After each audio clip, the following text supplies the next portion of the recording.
जंग फिर भी किसी भी मसले का हल नहीं है। आगे बढ़ते हैं, ज़रा पाकिस्तानियों की बात कर लें। ये वो पाकिस्तानी हैं जो यहाँ से जाते हैं उम्रे और ज़ियारतों की गर्ज के और वहाँ पे जाके भीख मांगते हैं। ये बाकायदा पूरा नेटवर्क इसमें मुलव्विस है। इंकशाफ हुआ है कि बाकायदा गूंगे बन जाते हैं, माजूरी के जो है वो हुलिये अपना लेते हैं। उसके बाद फ़ी एजेंट को 2,30,000 रुपये दिया जाता है जनाब, जो इनकी रिहाइश का भी इंतज़ाम करता है और इनको जो रूट्स पे जहाँ पे इनको छोड़ना होता है सारा फैसिलिटेट वो करता है। ये इराक पर जाते हैं ज़ियारतों के लिए, ईरान में जाते हैं ज़ियारतों के लिए, सऊदी अरब में उम्रा और हज की अदायगी के लिए जाते हैं और वहाँ पर जाकर भीख मांगते हैं।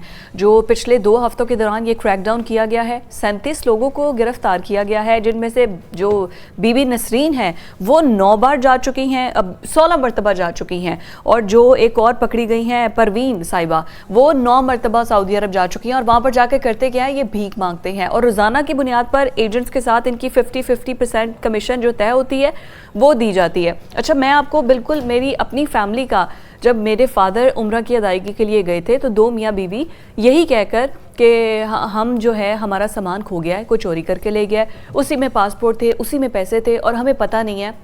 अब हम खाने से बैठे हुए हैं तो मेरे फादर ने बोला कि आप जाके शुरता खाने में या पुलिस स्टेशन में जाके उनको रिपोर्ट करवाएं। वो कहते हैं मिल जाएगा, करवाई है। अब मेरे बच्चे साथ भूखे हैं, मैं इनको खाना खिलाना, मैं क्या करूं।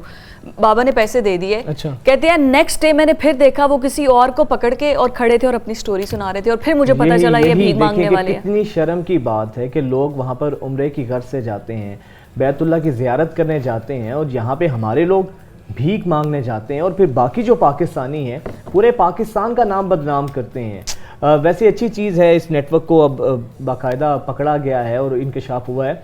ये स्क्रूटनी होनी चाहिए कि आपको अपने आप पर शर्म तो नहीं आती, कम से कम मुल्क का ही ख्याल कर लें। ज़ियारतों पे, हज पे, उम्रे पे जाते हैं, अल्लाह ताला के इतने वो मुकद्दस मकामात हैं और वहाँ पर जाकर आप भीख मांग रहे हैं। पूरी दुनिया में गदागरी बैन है, इसको इट्स अ क्राइम। गदागरी जो है वो क्राइम है और सऊदी अरब की जेलों में बहुत से पाकिस्तानी हैं जो कि इसी वजह से कैद हुए हैं।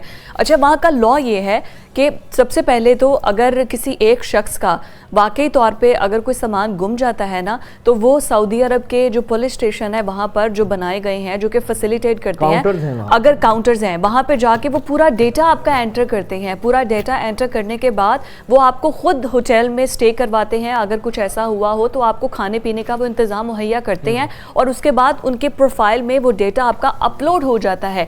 नेक्स्ट टाइम अगर ये लोग इस किस्म की हरकत करते हुए पकड़े जाएंगे तो फिर उन्हें पता चल जाएगा ये पहले भी ये सब कुछ कर चुके हैं। ये लोग क्या करते हैं कि वहाँ पर सिर्फ कह देते हैं कि हमने सारा डेटा वगैरह एंटर करवाया है और इसकी वजह, अगर डेटा एंटर करवाया तो आपके पास कोई एक FIR की कोई तो कॉपी होगी ना, तो जो वाकई तौर पर किसी के साथ ऐसा होता है उसकी तो हेल्प करे, उससे कहें कि वो अपना फॉर्म दिखाए। ये जो इंकशाफ हुआ है उसमें ज़्यादा तादाद मुल्तान और सियालकोट के भिखारियों की है, वहाँ से ये लोग ज़्यादा जाते हैं। इन 2 शहरों से इनका मेन ताल्लुक है।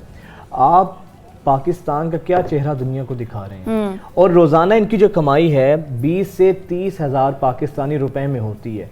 तो अब जिनको ये आदत पड़ जाए, ये लत पड़ जाए, मेहनत नहीं करनी, सेहत तंदुरुस्ती अल्लाह ने दी हुई है, लेकिन बस भीख मांग कर अपनी इज़्ज़त नफ्स को मार के हमने पैसे कमाने, मेहनत नहीं करनी है। और यही चीज़ें हैं जो पाकिस्तान का नाम बदनाम कर रही हैं। ज़ियारतों पे या हज उम्रे पे पूरी दुनिया से लोग आए हुए होते हैं। क्या जाता है, पहले इनका वीज़ा लगवा के इन्हें ज़ियारतों पे भेजा जाता है, वहाँ से कमाई की जाती है। उसके बाद उम्रे की अदायगी के लिए इनको सऊदी अरब लाया जाता है, वहाँ पर इनको फिर मस्जिद नबवी या मक्का में बिठा दिया जाता है और फिर ये वहाँ पर भीख मांगना शुरू करते हैं। मतलब कोई भी जगह खाली नहीं जाने देते, हर तरफ से दिहाड़ी लगाते हैं कि पैसे हमें मिल जाए। चलें जी, ये भिखारियों के हवाले से तो अब नेटवर्क का जो इंकशाफ हुआ है इस पर कार्रवाई भी हो रही है, ये होनी चाहिए। अब ज़रा लास्ट में बाकमाल लोगों की लाजवाब सर्विस PIA की बात कर लेते हैं। एक वक्त था फिजा